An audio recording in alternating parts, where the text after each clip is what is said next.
আসসালামু আলাইকুম রহমতুল্লাহি ওবরাকাতুহু। প্রিয় দর্শকবৃন্দ, আপনাদের সাথে আমি একটি বিষয় শেয়ার করব আজকে। ভিডিওটা হয়তো লম্বা হতে পারে, প্লিজ ভিডিওটা সম্পূর্ণ ভিডিওটা দেখুন। দেখার পর একটি কমেন্ট করে যাবেন ইনশাআল্লাহ। বৃহস্পতিবার রাত আমি উত্তরা উদ্দেশ্যে রওনা হয়েছি। তো বকশীবাজার থেকে আমি নিউ মার্কেট পর্যন্ত এত জ্যাম ছিল যা বলার মতো না। যাই হোক, পরে কী শুরু করলাম, ভিআইপি একটি বাস পাওয়ার জন্য অনেক চেষ্টা করলাম, পাই না একটা রিক্সা দিয়ে তখন যাওয়া শুরু করলাম যে ভাই দি ভিআইপি বাস পাই কিনা। আলহামদুলিল্লাহ পরে একটা ভিআইপি বাস পাইছি, যে বাসটা নাকি উত্তরা যায়, উত্তরা হয়ে গাজীপুর চৌরাস্তা যায়। বাসটা খুবই ভালো।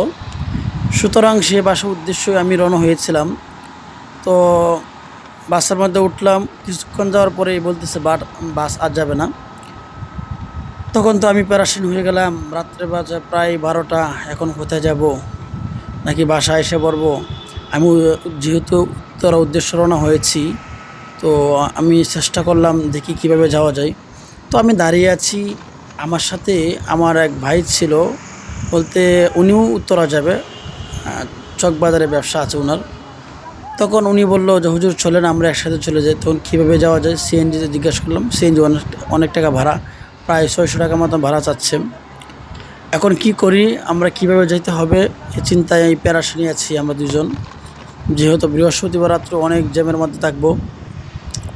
তো এক রিক্সাওয়ালাকে জিজ্ঞাসা করলাম, ভাই হ্যাঁ না, আমরা দাঁড়িয়েছিলাম, তো উনি জিজ্ঞাসা করতেছে আপনি কোথায় যাবেন।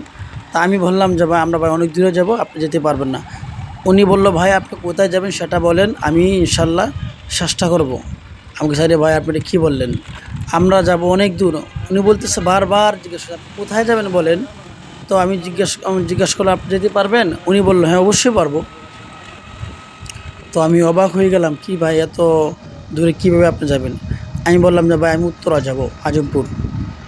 তো বলেন চলেন। রিক্সাওয়ালা ভাই বললো চলেন।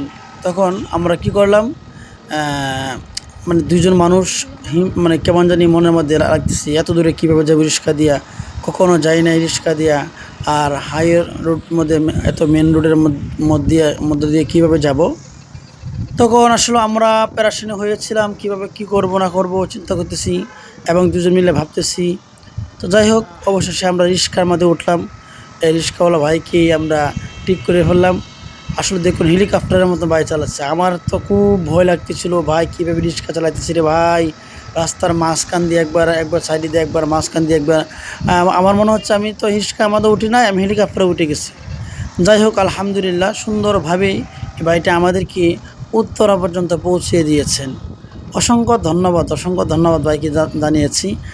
এত সুন্দর একটি যাতায়াত আমাদেরকে দিয়েছেন উপহার। কারণ হলো রিক্সা দিয়ে কখনো যাতায়াত করি, এখানে আমরা দাঁড়িয়ে আছি, দেখতে পাচ্ছেন যে ট্রেন এসে পড়ছে।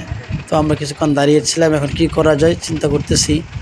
তো অনেকক্ষণ দাঁড়া থাকার পর আবার যখন ট্রেন চলে যাচ্ছে, আবার বাইকে বললাম ভাই রিক্সাটা আপনি বেঁকে যান, অন্য রুটে চলে যান। যাই হোক পরে আবার অন্য রুটে চলে গেলাম। তো ভিডিওটা যদি ভালো লাগে অবশ্যই লাইক কমেন্ট শেয়ার করে দিন।